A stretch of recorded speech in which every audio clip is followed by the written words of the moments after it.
Hi, good morning, everyone. It's 8 o'clock and we're being live streamed on YouTube. And the end topic, as per your request, is how to defend yourself or how we defend ourselves from various situations.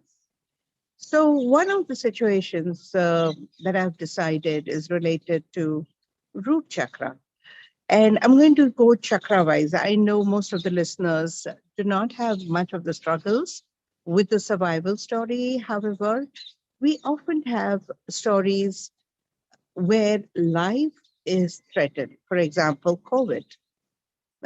We went through this crisis, and all of us had stories related to root chakra. I mean, there was a kind of a question: Am I going to survive this particular day, this particular week, this particular month? And fear of death has been given to us at the subconscious level to all of us. Even if you feel that you're highly spiritually evolved and you have no problem dying, you can embrace death the very next moment. Let me tell you, your subconscious mind is wired to ensure that you remain alive. You suddenly, if the fire breaks out, or suddenly, if there is a loud noise, or suddenly you hear the chaos, you'll run. If you're standing on the hilltop or on top of a very tall building and somebody gives you a gentle push, you're going to get startled and you're going to save yourself. It's natural, it's inherent, it's been given to us, and it's our prerogative to make sure that you remain alive till the time you die. And for that, everything has been given to us. So what do we do for a survival story, not just for our life, for everything that we need for our life. For example, we need oxygen, we need water, we need food, we need money, we need house, we need the security, material security. And all that we kind of worked hard towards. Even if you say, I need none of them, trust most of us are wired to make sure that all these things are there. If somebody closes your nose for a few minutes, why few minutes, just 1 minute or two, you're going to get startled and just gasp for the next breath. So let's accept and acknowledge that survival is a big story with us and for all of us. And we're geared to ensure that we survive. So, what do you do for your survival? You make sure that there is enough money. You make sure that your house is always yours and nobody snatches that away, so that at least you have one roof over your head all the time. You make sure that there is enough of earning opportunities or the free flow of finances. What happens when they get threatened? And keep asking yourself that question: how do you cope up? So I know we haven't really faced difficulties with breathing and water and the basic survival. Yeah, if you're listening to this, probably you're not struggling with your day to day survival, hour to hour survival. Right now, you're in a comfortable space where you're not only surviving, probably you're thriving very well. And yet, the fear of losing the opportunity to survive does not really go away fully. And let's acknowledge that. And it's got to be there, otherwise, people would run horrible risk. So, what must be happening to people who risk their lives? Well, they have their own mindset to keep proving to themselves that you're not scared. However, somewhere the idea of acknowledging that you have been given a mechanism to make sure that you survive, and that acknowledgement needs your validation every now and then. Let's not fight with our fight for survival. Let's cooperate with the possibility of survival. And only then we will rise beyond the story of survival and go a level higher where you will start not only just surviving, but thriving well in life. The crisis comes in everyone's life.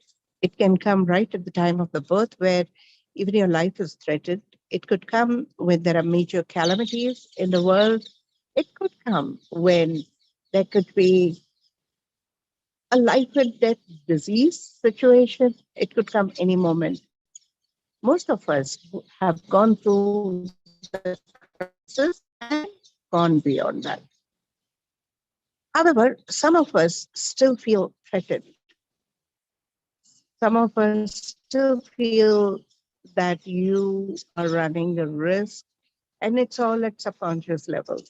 I've often seen that when we address the subconscious mind stories, especially in case of high blood pressure and sudden unknown reasons for high blood pressure, there would be a lingering effect of past threatened survival. It could be from the metaphysical world, it could be because of the real life story and issues. And when you feel threatened, obviously you've been given a mechanism, the fight mechanism, the adrenaline's pumping, and you become completely alert to make sure that you survive. However, this game goes on. Even if there is no threat, you continue fighting all the time and being concerned all the time. We, in healing terms or therapeutic terms, we call it healing the inner child who felt threatened for their life. If you have an inner child who's threatened for the life, it would be a good idea to heal that inner child and secure. The fact is, all of us are being taken care of in an amazing way. You look at the creatures, you look at the ants, you look at the animals, birds, they all have been given enough to ensure that they survive and do very well in life, and all the provisions are taken care of. And of course, we also know that life is not 100% eternal. Some of us may have the end day, and that day will come, and that's inevitable. That is perhaps the truth of life. And yet, if you keep thinking of that day, you're not going to thrive well in life. So start living your life 100%. And only when you learn to live your life 100%, make the best out of every moment, you will be truly prepared for the death or the end of physical existence, because the death itself is not really the end of life. The life may continue. It's just your physical existence on planet Earth may come to an end. And probably that is required in a larger scheme. Now, that's too intellectual for most people. Just think of this very moment. What are you doing to make sure that you survive well? And it could be a mundane story. I eat well, I drink well, I make sure I take care of my body, I keep away from danger. Let's start acknowledging all of them and be grateful to ourselves for all of that. This may sound like a kind of a regular video. What's a big deal? What is in it for me?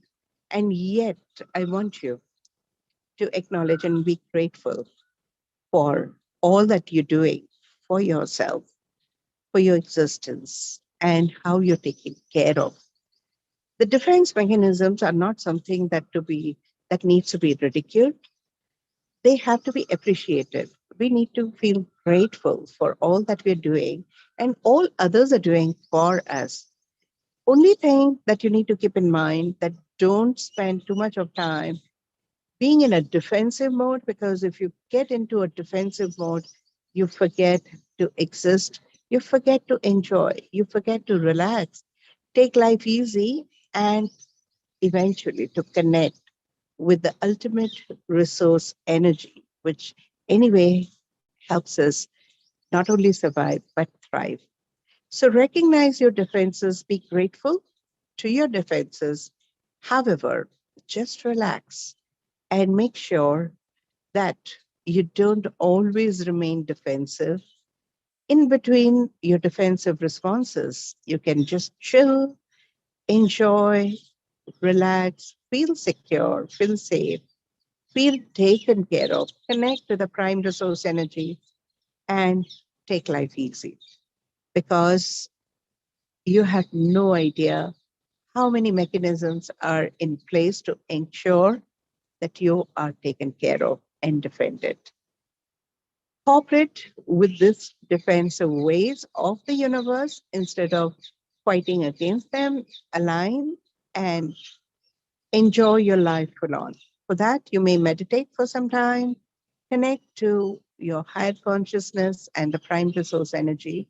And the more you remain connected, the more you feel secure. The more you feel secure, lesser you become defensive. And the lesser you become defensive, more available you remain to your life, to your existence, and slowly move from the survival mode to the thriving mode. That's a thought for the day. Weekend we have all. Keep it in mind and keep thriving well in life. Have a great day. Thank you.